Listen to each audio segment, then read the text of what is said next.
Bueno, a lo largo de estos años, pues Euroflow ha desarrollado una serie de estrategias para diagnóstico por citometría de flujo.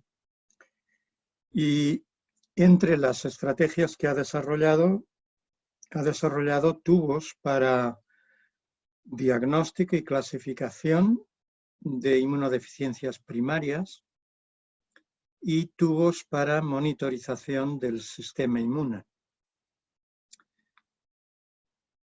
Entonces, lo que vamos a ver en esta última charla del día, pues van a ser la aplicación de, en concreto, un tubo desarrollado para la orientación diagnóstica en inmunodeficiencia primaria, aplicado al screening de inmunodeficiencias primarias que afectan a células del sistema linfoide y también a la monitorización de la infección por COVID-19. Entonces, dado que es un área un poquito diferente, solo una pequeña introducción. Uno de los principales problemas en el diagnóstico de inmunodeficiencias primarias es la gran variedad de enfermedades diferentes y, de alguna manera, la dificultad en establecer, sobre todo cuando es un niño o un recién nacido, de establecer la distinción entre lo que es la forma de presentación más habitual, infecciones, si son normales para la edad o si realmente están poniendo o están reflejando la existencia de una inmunodeficiencia primaria. Con esto lo que estoy diciendo es que normalmente las inmunodeficiencias primarias suelen manifestarse pues, con infecciones, pero asocian con mucha frecuencia autoinmunidad y proliferación linfoide, incluso con tumores asociados. Bueno, pues para diagnóstico, en el momento actual, digamos que hay un poco de desilusión con las técnicas de secuenciación masiva, porque cuando se han aplicado de forma sistemática a la sospecha de inmunodeficiencias en pacientes con una inmunodeficiencia clínica, biológicamente compatible, lo que se llama habitualmente un diagnóstico probable, pues lo que se ha visto es que la eficiencia diagnóstica no ha sido tan alta. Es decir, que hay un porcentaje muy elevado de pacientes que no tenemos un marcador genético diagnóstico, incluso empleando secuenciación masiva. Y bueno, este es el total, pero eso está corroborado en diferentes estudios.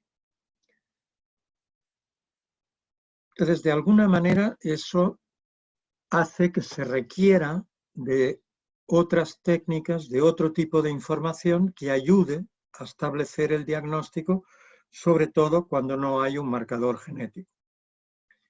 Y ahí entra un poco la citometría, porque es una técnica rápida, es robusta para identificar defectos del sistema inmune y, lógicamente, si lo podemos aplicar rápido, pues tiene un impacto en reducir no solo la mortalidad, sino también la morbilidad y el daño tisular irreversible ocasionado por el tipo de manifestaciones clínicas de enfermedades que se asocian a las inmunodeficiencias. Entonces, de alguna manera, permite identificar, cuantificar muchos elementos del sistema inmune y a través de los patrones de alteración que identifica, puede ayudar a seleccionar cuáles serían las rutas genéticas que podrían estar alteradas. Además, hay muchas alteraciones genéticas que en dos pacientes, aun siendo el mismo gen, la misma mutación, genera dos fenotipos diferentes. Es decir, que podemos tener fenotipos que son absolutos, tenemos fenotipos que son, por ejemplo, hipomórficos, es decir, que faltan algunas cosas, pero no falta todo. Y, lógicamente, el punto principal para utilizar la citometría es que hay muchos pacientes donde no llegamos al diagnóstico genético. En los defectos monogénicos, que es lo que acabamos de ver, 50%, y en los defectos poligénicos, 90%, no llegamos al diagnóstico. Es decir, que la genética en la actualidad aún está muy lejos de llegar al diagnóstico de la mitad de los pacientes que tienen inmunodeficiencia primaria. Entonces, ¿qué podemos hacer con citometría? Bueno, pues lo primero que tenemos es que estudiar los parámetros, los elementos del sistema inmune, sobre todo en este caso las células del sistema inmune, que tienen significado clínico por estar alteradas en las inmunodeficiencias primarias. Entonces, este es el espectro de inmunodeficiencias primarias. Y como vemos, la gran mayoría son inmunodeficiencias primarias que afectan a los linfocitos. Fijaros que aunque es de otra especialidad, vamos a decirlo así, que no es de la hematología, las inmunodeficiencias primarias reflejan lo que refleja también la hematología. La diferencia que en muchas inmunodeficiencias primarias la alteración genética viene de fábrica y va asociada a un defecto de producción de algo, en las leucemias y linfomas lo que hay es una alteración genética normalmente adquirida sobre un background genético o no hereditario, pero normalmente adquirida, y que de alguna manera, en vez de crear un defecto de células, crea un defecto de células normales, pero un aumento de células tumorales. Entonces, igual que ocurre en las leucemias, la mayor parte de los defectos son defectos de los linfocitos. La mayor parte de los tumores hematológicos son de linfocitos. Pues también ocurre eso en las inmunodeficiencias primarias. Y dentro de las enfermedades de linfocitos, la mayor parte del queso, el porcentaje más alto, son defectos en los linfocitos B, igual que ocurre en las leucemias y linfomas. Bueno, pues teniendo eso en cuenta, y si vamos ya por grupos de inmunodeficiencias primarias y miramos la literatura, miramos por ejemplo los criterios diagnósticos de la Sociedad Europea de Inmunodeficiencias, pues lo que vemos es que hay pocas células que sean útiles para el diagnóstico. Prácticamente son los linfocitos T, B y NK, son los linfocitos T, CD4 y CD8, las células naïf y de memoria, y prácticamente nada más. Las gamma delta, las T gamma delta, son las poblaciones de interés. Entonces, Euroflot diseñó una estrategia, igual que hicimos para leucemias, para diagnóstico de inmunodeficiencias primarias del sistema inmune, basada en unos tubos de screening y unos tubos, si hiciera falta, de caracterización.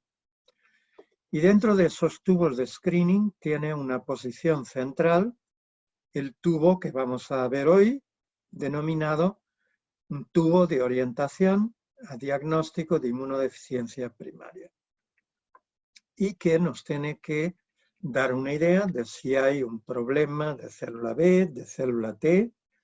Está centrado en inmunodeficiencias primarias del sistema linfoide, o si hay otro tipo de alteraciones.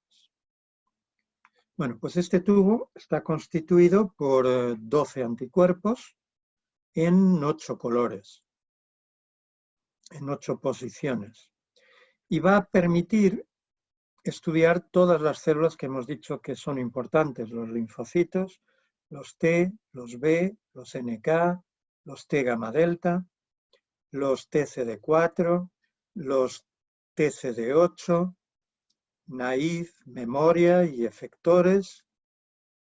Incluso nos va a permitir identificar las células plasmáticas y nos va a permitir identificar dentro de los linfocitos B si han hecho switch o no han hecho switch, es decir, si han perdido IgM o no han perdido IgM, además de algunos estadios madurativos del linfocito B.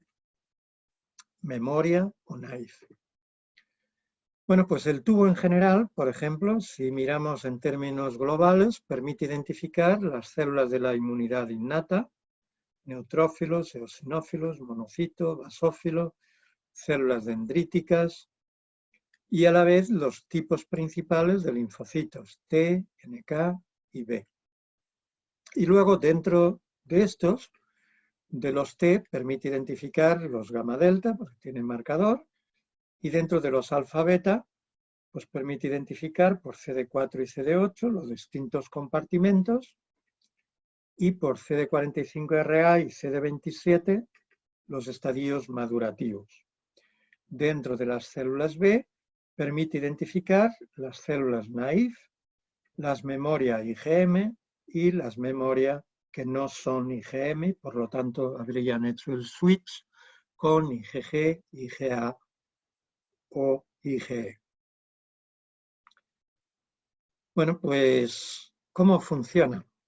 Pues si vemos por códigos de colores las poblaciones principales de linfocitos, pues vemos, por ejemplo, cómo veríamos una sangre normal, donde vemos células B, NK y T, gamma delta positivas, gamma delta negativas. Si miramos, por ejemplo, este paciente con una inmunodeficiencia combinada severa, pues vemos que le faltan casi todo. Solo tiene las de color marrón, las células NK. No tiene ni linfocito B ni linfocito T. Es decir, que en inmunodeficiencia combinada severa o ya en defectos específicos de linfocitos B, pues con este screening prácticamente podemos hacer la clasificación de cuál es el defecto, no solo fenotípico, qué linfocitos faltan, sino también genético, porque esto es un defecto de reordenamiento o son los genes RAG o algunos genes relacionados con el reordenamiento, como Artemis. En este caso lo que estamos viendo es que lo más probable es que es un defecto de la cadena común gamma del receptor de interleucina 2, porque lo que falta son las células T y NK, que son las que necesitan esta señalización durante su producción. Y en este otro caso, al no haber ningún linfocito B, prácticamente podemos decir que es un defecto de BTK, de la señalización a través del receptor de célula B, que es clave no solo para responder a antígenos, sino durante la producción de linfocitos B para tener linfocitos B. Lógicamente, la inclusión de los compartimentos naive y memoria es muy importante, y efector, es muy importante para aquellos casos donde hay déficits que no son absolutos de todas las células T o de todas las células B o todas las NK. Por ejemplo, aquí lo que estamos viendo son pacientes, dos pacientes, donde vemos un fenotipo, aunque tienen dos mutaciones diferentes, pues vemos un fenotipo donde faltan, comparado con el normal, muchas células. Aquí, en los CD8 específicamente. Mientras que el compartimento CD4 tenemos la fase inicial, naive y memoria periférica, pero luego nos faltan las células ya efectoras. En este otro caso, vemos que es mucho más parecido a lo normal, lo único que está ocurriendo es que nos falta producción de células T. Entonces, de alguna manera, lo que estamos viendo es que a veces faltan todas las células, es fácil hacer el diagnóstico, otras veces están numéricamente descendidas. Por lo tanto, necesitamos saber los números normales.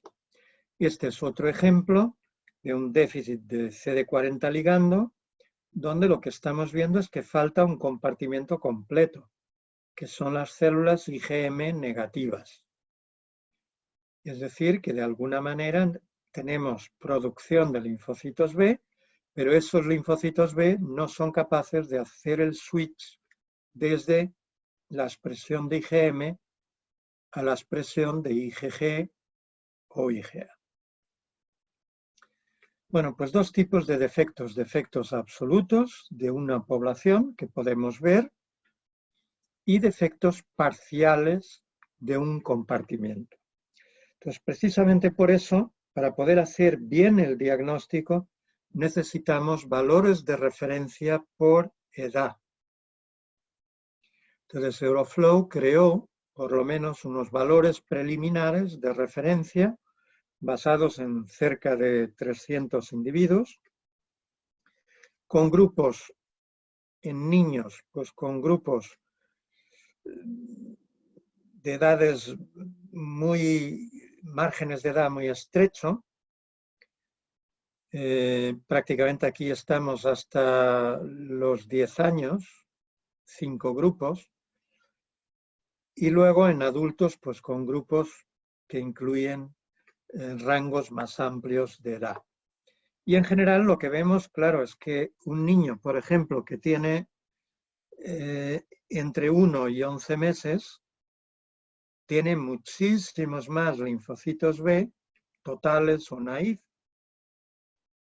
que un niño que tiene hasta un mes.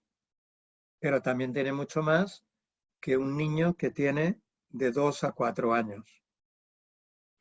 Entonces, de alguna forma necesitamos saber estos números. Bueno, pues es muy difícil retener cuáles son los valores normales para cada población y para cada edad. Con lo cual, si no tenemos espacio en nuestra memoria, pues podemos ponerlo en la memoria de la computadora. Pero, muy importante, sí o sí, las alteraciones las tenemos que definir por grupo de edad. No me sirve tener unos valores de referencia para todos los niños. Entonces, lo que ha hecho Euroflow es crear una base de datos con individuos normales, donde prácticamente en 4 imágenes, aquí tenemos 3, podemos ver un resumen gráfico de todos los tipos de células que hay.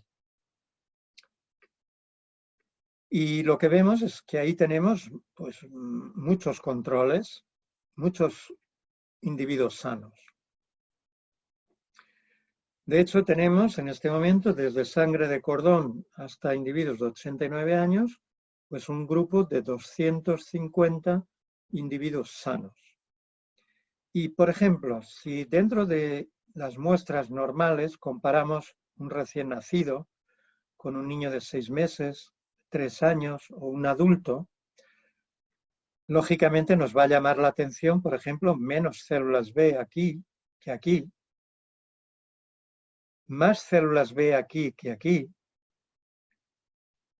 menos células T gamma delta aquí y aquí que aquí y aquí. Es decir, que hay diferencias por edad. No digamos, por ejemplo, cuando vemos un recién nacido, que todos sus linfocitos T y B son células recién producidas. No hay memoria, no hay células plasmáticas. Pero a los 6 meses, eso ya se parece mucho a lo que vemos a los 3 años o a lo que vemos en un adulto. Es decir, que necesitamos esos patrones, esos controles por edad. Bueno, pues con esta base de datos lo que podemos hacer es que cuando tenemos un niño con inmunodeficiencia, lo podemos comparar, el punto rojo, con los números para su edad. Por ejemplo, este niño o este otro, con un déficit de GATA2, tiene números de linfocitos B por debajo del percentil 5, de células NK por debajo del percentil 5, de células alfa-beta sobre el percentil 5 y gamma-delta normales. Pero, por ejemplo, además de tener pocos linfocitos B, la producción de linfocitos B precentro germinal está muy, muy disminuida, mientras que la memoria está normal. Es decir, que nos va a dar un patrón de cuáles son las poblaciones celulares que están alteradas. Por ejemplo, aquí vemos que las células CD4 y CD8 están todas normales, mientras que en este otro están o disminuidas o incluso aumentadas de manera significativa. Bueno, pues hemos podido analizar una serie relativamente limitada de inmunodeficiencias primarias en las que conocíamos el defecto genético. ¿Y en cuántos casos con el tubo PIDOT hemos podido identificar alteración? Bueno, pues en los grupos mayoritarios, en estos 3 primeros, prácticamente en el 100% de los casos. Los casos donde no hemos podido identificar son, por ejemplo, el síndrome de DiGeorge, pero lógicamente hay otros rasgos que ayudan al diagnóstico, o por ejemplo un defecto aquí de Switch en Nemo en uno de 2 casos.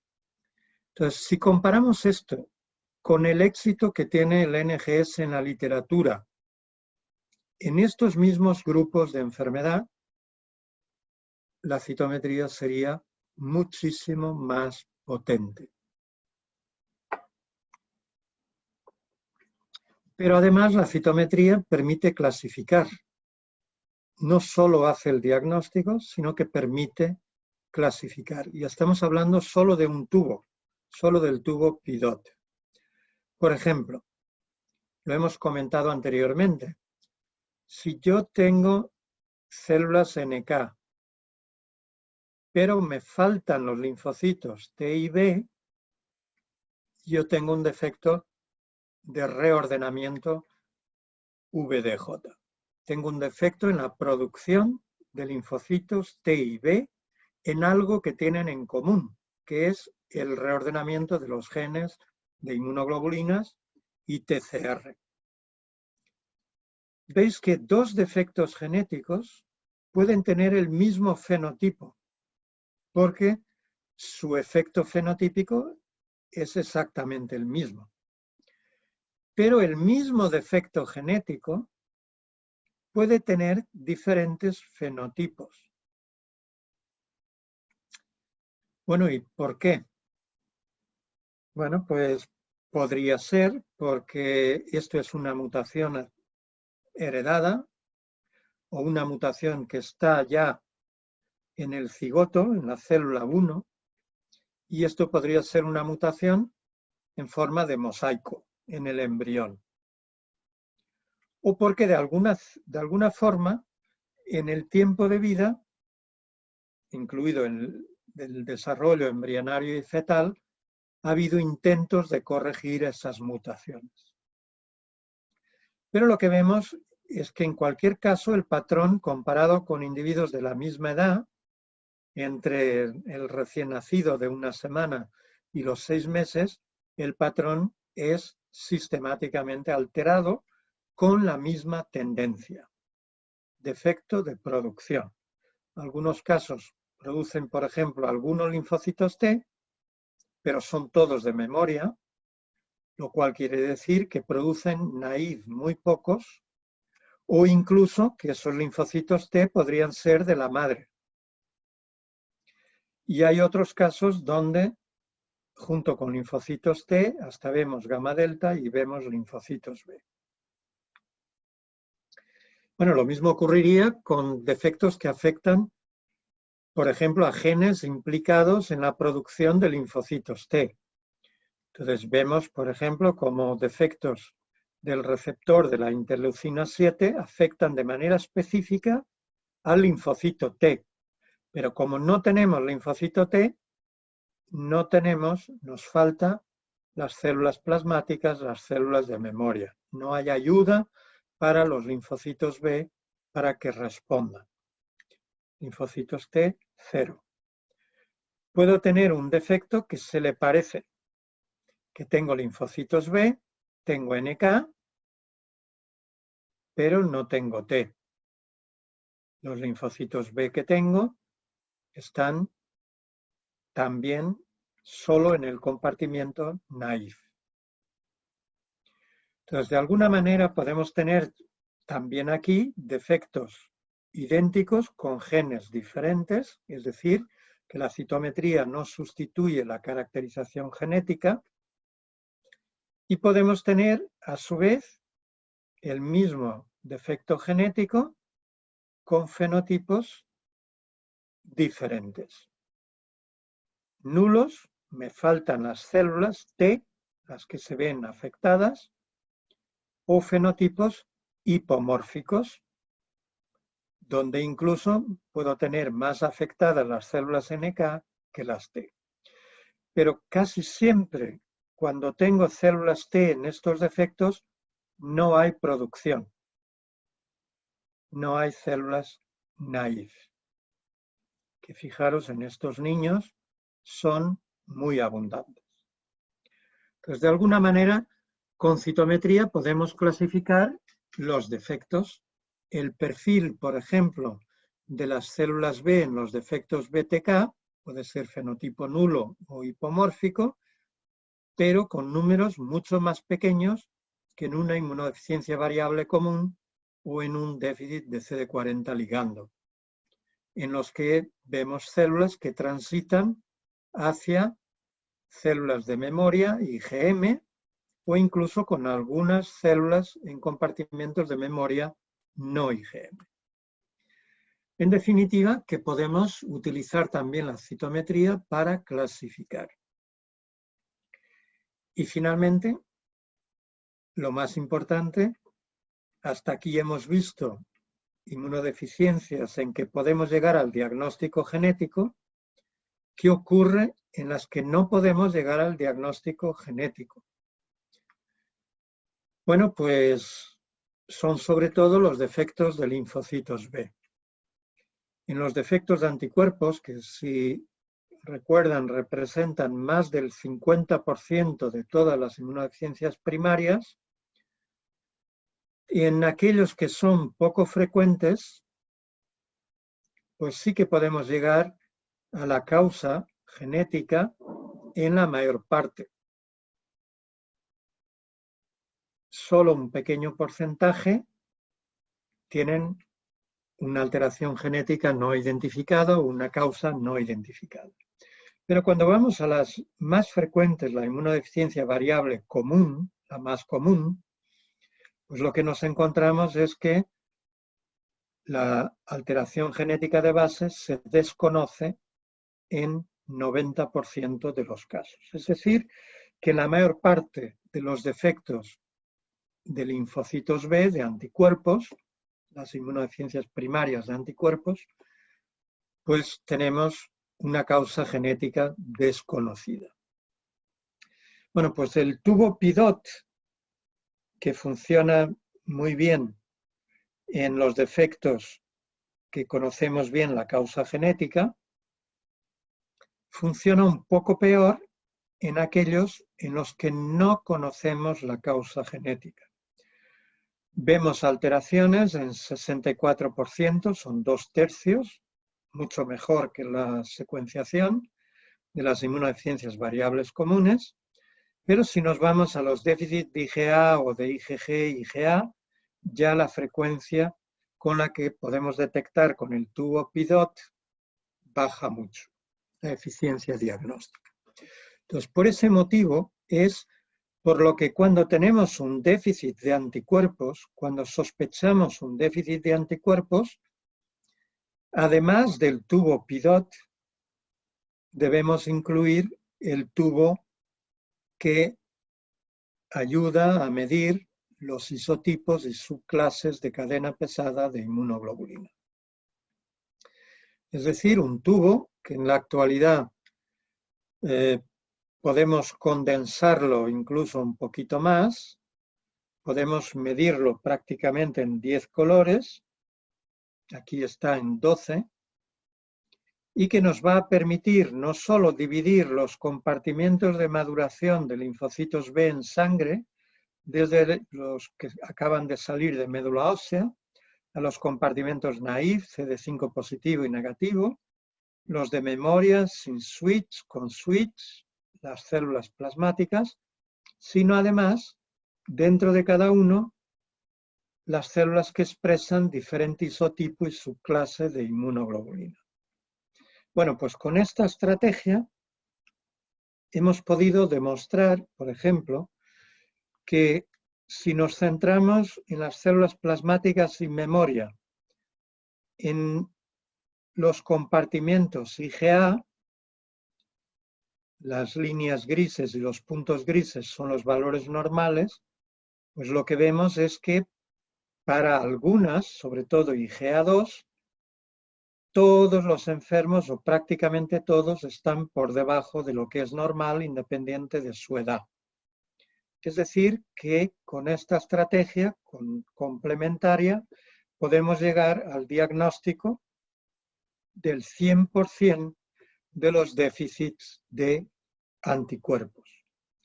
Y de nuevo, no solo eso, sino que podemos clasificarlo de una forma lógica. Si yo no tengo ni una célula plasmática, lo que yo tengo es una inmunodeficiencia variable común. Si yo sigo teniendo algunas células plasmáticas, aunque sea solo las que no han hecho el switch, pues no tengo una inmunodeficiencia variable común. Tendré un déficit de isotipo. Si veo afectada la memoria IgG2, estoy en la transición a un déficit combinado. Si tengo afectadas las células plasmáticas IgA e IgG, tengo seguro un déficit combinado. Y esto es importante porque permite clasificar aún más estas enfermedades. Por ejemplo, en 2 subtipos de déficit de IgA y en 6 subtipos de inmunodeficiencia variable común, que tienen clínica completamente diferente. Yo puedo tener un déficit de IgA menos acentuado, clínicamente solo tengo prácticamente infecciones respiratorias de repetición. Pero si tengo un déficit de IgA más grave, empiezo a tener autoinmunidad, empiezo a tener, además de las infecciones respiratorias, otras infecciones y normalmente tengo un patrón familiar. Tengo otros individuos en la familia que han tenido el diagnóstico. Y en inmunodeficiencia variable común, pues si tengo las verdes y azules, que son las primeras, tengo muchas infecciones. Si tengo las otras, las de color más rojo, pues dependiendo de lo que tenga, tengo citopenias, enteropatía o tengo más organomegalias y autoinmunidad asociada a tejido. Es decir, que según el defecto, yo puedo predecir cuál va a ser la clínica, cómo se van a comportar estos enfermos. En definitiva, de esta parte, podríamos decir que la citometría realmente es una aproximación muy rápida y robusta que permite la identificación de alteraciones típicas de inmunodeficiencias primarias de células linfoides en más de 90% de las inmunodeficiencias primarias de este grupo, y que sin duda contribuye a mejorar el diagnóstico. Y he mostrado datos solo prácticamente con tubo PIDOT para las que son, digamos, las inmunodeficiencias primarias que no son de déficit de anticuerpos. La evaluación, además, es que acelera el análisis genético y facilita la interpretación, porque puede ser dirigida. El análisis genético puede ir dirigido. Si yo sé que células faltan, en muchos casos sé que solo pueden ser dos alteraciones, dos genes implicados. Si queremos hacer el diagnóstico de 100% de los casos con déficits predominantes de anticuerpos, necesitaríamos asociar el tubo de subclases e isotipos de inmunoglobulinas, que lógicamente me proporciona incluso mucha más información sobre el subtipo y la gravedad clínica del defecto. Y un aspecto que no podemos olvidar, obligatorio siempre utilizar o referir las alteraciones a valores de referencia establecidos de acuerdo a la edad del niño o de acuerdo a la edad del adulto. Bueno, pues hemos utilizado también ese tubo con otro tubo en paralelo, con el tubo que muchos conocéis, los que trabajáis en citometría LST, para monitorizar la infección COVID. Bueno, estos gráficos ya están un poco obsoletos porque son del día 17 de septiembre, pero más o menos muestran que desde diciembre, ¿no?, que se describe el primer caso en China, pues hay en este momento más de 32 millones de casos en el mundo y se superó, de hecho, el 22 de septiembre el 1.000.000 de casos de muertes. Y en un país como España, pues estáis viendo que estamos totalmente en segunda oleada, que el confinamiento de la primera oleada acabó con la enfermedad durante un mes, pero que ahora, bueno, pues está repuntando las muertes también, no tanto como lo hicieron en la primera oleada, porque también se conoce mejor cómo tratar. Bueno, pues hay mucha literatura, pero muy poco útil, porque realmente lo único sistemático analizado pues son los linfocitos totales, los linfocitos T, B, NK, algunos marcadores de activación. Se describe que hay un aumento de células plasmáticas, una disminución de los linfocitos de todos los subtipos y cambios variables en las células de la inmunidad innata. Pueden bajar las dendríticas, pueden bajar o subir los monocitos, puede haber alteración en patrones de expresión de algunas moléculas en estas células. Pero para aplicarlo desde el punto de vista práctico, pues prácticamente lo único que está traducido a la práctica es utilizar la linfopenia como un factor de pronóstico de riesgo, ya sea sola o combinada en cociente con el número de neutrófilos. Bueno, pues nosotros lo primero que nos preguntamos es cómo es la cinética de las diferentes poblaciones que hay en sangre durante la infección. Y ese es el primer defecto de estos trabajos. Lo único que sabemos es que están estudiados durante la infección, pero no sabemos qué día. Y cuando nos dicen que están aumentados o disminuidos, los valores no están normalizados por edad. Entonces, lo que nosotros hicimos fue normalizar los valores por edad con lo cual estos son los valores normales para todos. Y luego representar cada individuo el día que lo hemos estudiado desde que empezaron los síntomas. Entonces, lo que nosotros vemos es que, bueno, pues se alteran mucho, algunas curvas bajan mucho, pero en términos generales bajan hasta el día 21. El día 14 a 21 hay ya normalización de las cifras habitualmente. Lógicamente hay algunas que se van fuera de lo que es normal, las células dendríticas, o por ejemplo los monocitos, hay como un segundo pico aquí, pero hay otras que permanecen prácticamente en todos los individuos dentro de lo que es normal, por ejemplo los linfocitos. Pero hay una secuencia. Las primeras células que bajan son estas, no tenemos ninguno casi normal en los primeros 14 días de síntomas, la célula dendrítica. Yo lo traduciría de otra forma. La célula dendrítica es la primera que se va al tejido. Después vemos un aumento de producción de neutrófilos, que seguramente se van al tejido, no sabemos cuándo. Luego se van al tejido los eosinófilos. Luego vemos el aumento de monocitos. Y solo después de eso se van al tejido los linfocitos. Bueno, todo esto yo lo he puesto en un espacio amplio, pero estamos hablando de muy pocos días que ocurren todos estos cambios. Y luego, como decíamos, a partir del día 14 al 21 hay una recuperación y en algunos casos seguimos viendo monocitos elevados y neutrófilos,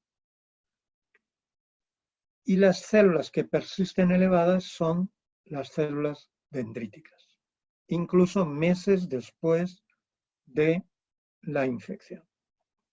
Bueno, pues de todos estos parámetros, cuando analizamos los factores pronósticos para enfermedad grave o para muerte, que estén analizados en números muy grandes de pacientes, más de 5.000, pues el único es la linfopenia. ¿Y por qué? Porque, por ejemplo, la bajada de eosinófilos o la bajada de basófilos no se ve con el hemograma. La bajada de dendríticas no se ve con el hemograma. Es decir, que el hemograma solo es capaz de ver esto, esto y esto. Bueno, pues si los linfocitos son los más importantes, ¿qué ocurre con los linfocitos? Pues bajan prácticamente todos. Bajan todos los linfocitos T, los CD4, los CD8, bajan los gamma delta, quizá menos, bajan bastante los alfa beta doble negativos y bajan quizá un poco menos la célula NK, las células B, y luego la única célula que va a la inversa son las células plasmáticas, que aumentan mucho. Bueno, pues si traducimos esto a la práctica, diríamos que la primera célula que baja es la célula T alfa beta doble negativa, seguida de las demás citotóxicas. Es decir, que probablemente lo que está ocurriendo es que todas las células citotóxicas que tenemos, incluidas las NK, que no siempre bajan, o las gamma delta, que no siempre bajan, seguramente se están yendo al tejido. Y son las primeras que destruyen células infectadas por virus. Y a partir del momento que destruyen células infectadas por virus, los linfocitos T, CD4, tienen que ir al ganglio para que les presenten las células dendríticas que han captado esos restos que contienen el virus, para que les presenten a estos linfocitos y pueda empezar una respuesta T a nivel ganglionar. Y solo más tarde vemos el pico de células plasmáticas, que empieza como el día 5, tiene pico como entorno en mediana al día 5 y os adelanto ya que solo más tarde vemos la producción de anticuerpos. Que también adelanto, no son IgM, son de todos los tipos, IgM, IgG e IgA. La respuesta primaria es IgM, IgG e IgA. Y a partir del día 14, igual que ocurría con las células de la inmunidad innata, pues estas cifras se recuperan, excepto células plasmáticas que permanecen altas incluso 2 meses después en algunos individuos, y células gamma delta que permanecen altas en un grupo de individuos. Es decir, que lo que estamos viendo es que hay algunas alteraciones que persisten durante mucho tiempo. Bueno, pues más o menos esto sería lo lógico. Aquí tengo anticuerpos en media en la respuesta a la infección y a partir del momento en que tengo anticuerpos recupero la normalidad.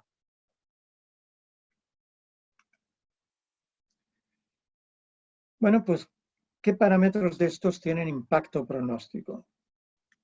Pues algunas subpoblaciones de linfocitos, pero fijaros que los números son muy pequeños.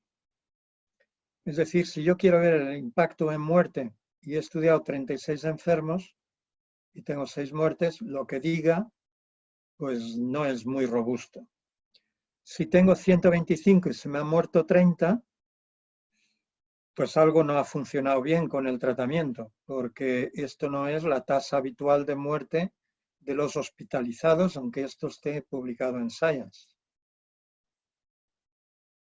Entonces, de alguna forma hay algunos tipos de linfocitos, las células T foliculares helper, o por ejemplo las células senescentes, o los monocitos que expresan poco de R, que se han asociado con el pronóstico. Pero si veis en cada trabajo, los parámetros asociados a pronóstico, el único consistente es la linfopenia. Bueno, en nuestra experiencia con PIDOT, ¿cómo se asocian estos perfiles a gravedad? Aquí tenemos los enfermos clasificados por gravedad. Leve significa que no ha tenido que ser hospitalizado. Moderado ha sido hospitalizado, pero no ha necesitado una intervención terapéutica ni mucho oxígeno, tenía neumonía, pero no ha necesitado oxígeno. Severo ha necesitado oxígeno y tratamiento con corticoides, con anticuerpos antirreceptor de interleucina 6, etc. Y crítico, pues se ha tenido que ingresar en unidad de cuidados intensivos. Bueno, pues lo que más llama la atención es que cuando se desvían, por ejemplo, cuando aumentan neutrófilos o cuando bajan los basófilos o los eosinófilos, las curvas extremas son la curva roja y naranja. Es decir, que el perfil va asociado con la gravedad. No solo cuando miro las poblaciones genéricas, sino también cuando miro los linfocitos T o cuando miro los doble negativos alfa beta o cuando miro incluso las células NK, los TCD8, los TCD4. Pero donde más llama la atención es en los linfocitos B o las células plasmáticas, donde realmente lo que vemos es que, por ejemplo, la curva roja está por encima de lo normal todo el tiempo. Miramos de otra forma, hay una asociación clarísima entre tener menos linfocitos B y más gravedad.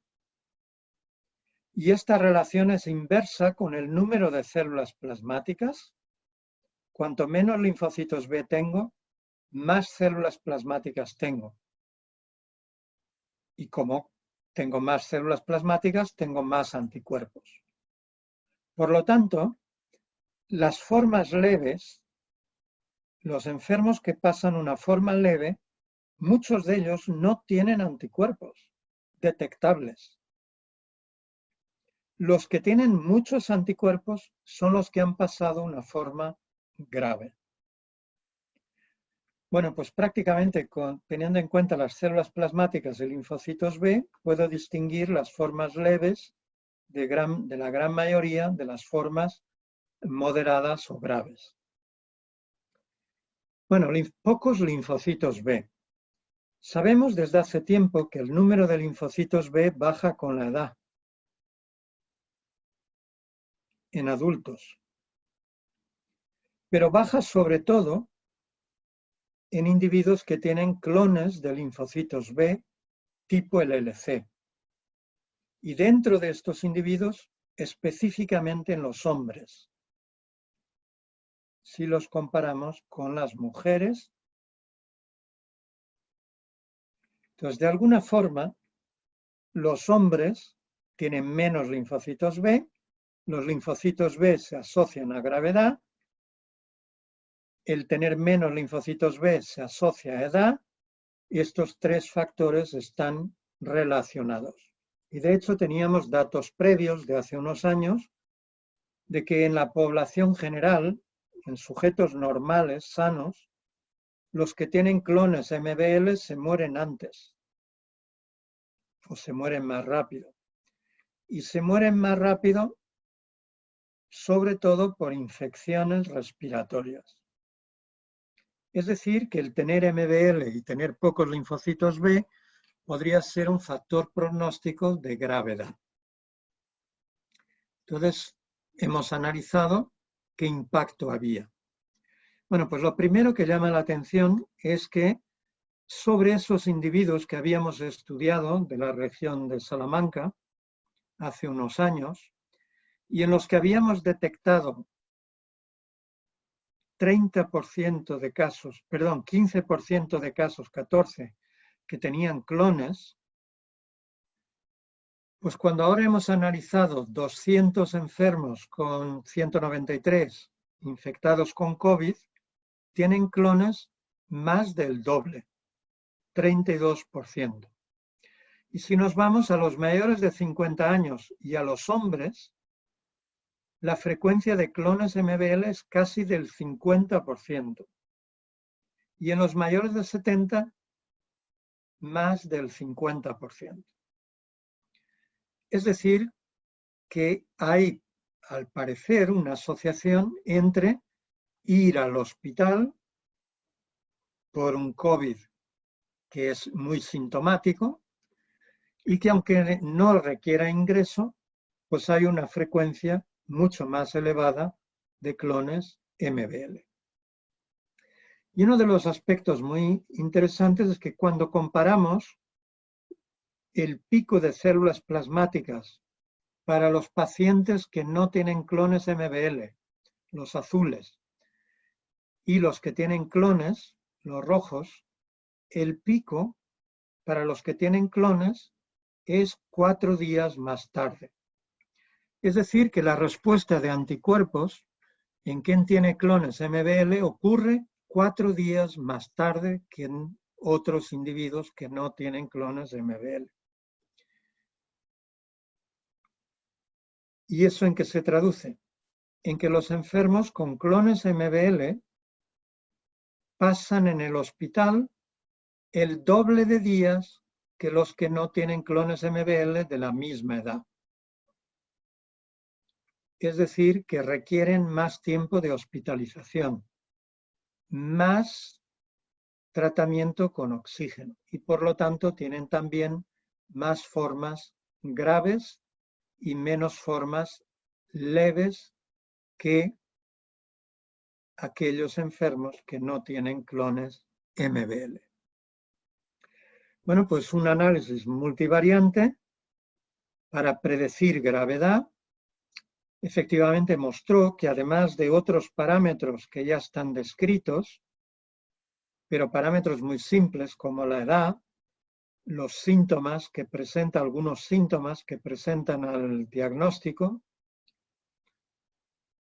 valores del LDH, de proteína C reactiva y de linfocitos al diagnóstico o al llegar al hospital.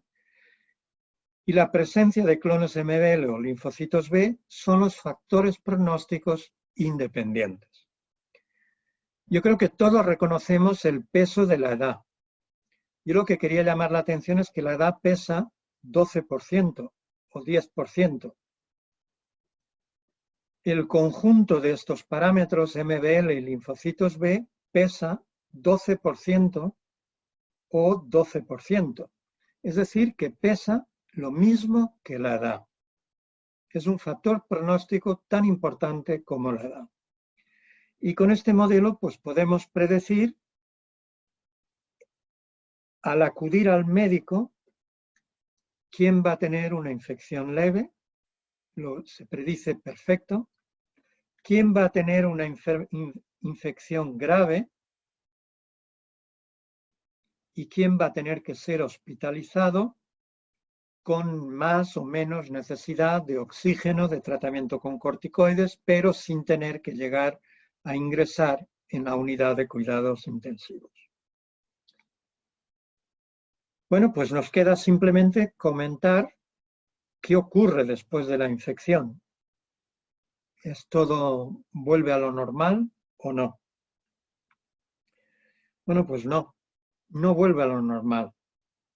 Hemos tenido la oportunidad de estudiar 139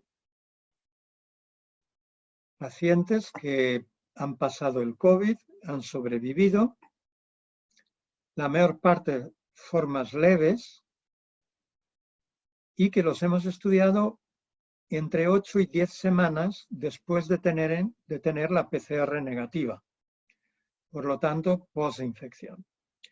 Bueno, pues los linfocitos ahora, en vez de estar disminuidos, ahora están muy aumentados. Prácticamente todos. Están aumentadas las células T, están aumentadas las células B. Las únicas que están descendidas son las células NK, como durante la infección. Las células plasmáticas no están aumentadas, están disminuidas. Es decir, que yo tengo algunos patrones que son completamente diferentes de lo que veía durante la infección. Pero tengo otros patrones que son iguales a los que tengo durante la infección. Por ejemplo, la bajada de células NK o, por ejemplo, la bajada de eosinófilos en 27% de los que han pasado la infección. Bueno, en estos 139 enfermos se les ha hecho en el servicio de cardiología un análisis por PET de pericarditis y miocarditis. Y detectaron pericarditis con o sin miocarditis y miocarditis con o sin pericarditis en una cuarta parte de los pacientes. Entonces eso puede explicar que tengamos estas alteraciones persistentes, que persiste todavía infección activa, silente o al menos lesión tisular. Bueno, pues en estos gráficos veis el perfil completo fenotípico de individuos normales, las poblaciones que tienen, en un análisis multivariante que iría en estas zonas, y veis el de los individuos posinfección. Es un perfil que no es idéntico al normal, no se sobrepone. Y dentro de estos, pues hay efectivamente individuos con pericarditis, los azules, que veis que tienen un patrón un poquito diferente, de los amarillos, que tienen miocarditis, y de los rojos, que tienen miopericarditis, es decir, que están a caballo entre los azules y los amarillos. ¿Y qué tipo de alteraciones tienen? Por ejemplo, si comparamos un donante con un enfermo de la misma edad, posinfección, que tiene pericarditis, vemos, por ejemplo, que estas células T doble negativas, en este prácticamente ni las vemos, no vemos azul apenas, este azul. Hay aquí un poquito. Sin embargo, en este enfermo con pericarditis están muy aumentadas. O, por ejemplo, los eosinófilos, que aquí tiene una imagen idéntica a esta, pero más densa. Aquí es menos densa y menos. Si pongo un histograma de eosinófilos, aquí estarían los normales, aquí estarían los que tiene el paciente. Están muy disminuidos. Bueno, en resumen, yo creo que a lo largo de este tiempo hemos aprendido bastante de cómo es la respuesta inmune frente a SARS-CoV-2. Y lo que vemos es que hay perfiles diferentes en sangre en distintos enfermos y que esos perfiles se asocian con la gravedad de la enfermedad. Y en términos generales, la gravedad de la enfermedad viene asociada a un retraso de la respuesta humoral que cuanto más se retrasa, más intensa es y más grave es la enfermedad. Después de la infección, puede ocurrir, y parece relativamente frecuente, que sigue existiendo daño tisular. Y por lo tanto nos encontramos con perfiles inmunes que no han vuelto completamente a la normalidad. Bueno, pues lógicamente agradecer al grupo Euroflow que desarrolló los 2 tubos de los que os he mostrado datos. Y agradecer, bueno, pues a todo el grupo que durante los meses de marzo y abril pues estuvo trabajando en este proyecto. Son realmente solo los que han trabajado en este proyecto, dentro del grupo unos 20 y algo personas, más los médicos de medicina interna y de la unidad de infecciosas, algunos adjuntos de hematología que han ayudado, lógicamente todo el grupo de cardiología que ha hecho los estudios de PET y luego, bueno, pues atención primaria que nos ayudó hace años a recoger pues todos los grupos controles y los pacientes que efectivamente pues nos han, incluso estando muy graves y en la UCI, muchos de ellos pues nos han dado de forma oral su consentimiento para poder llevar a cabo estos estudios. Pues muchas gracias a todos por la atención.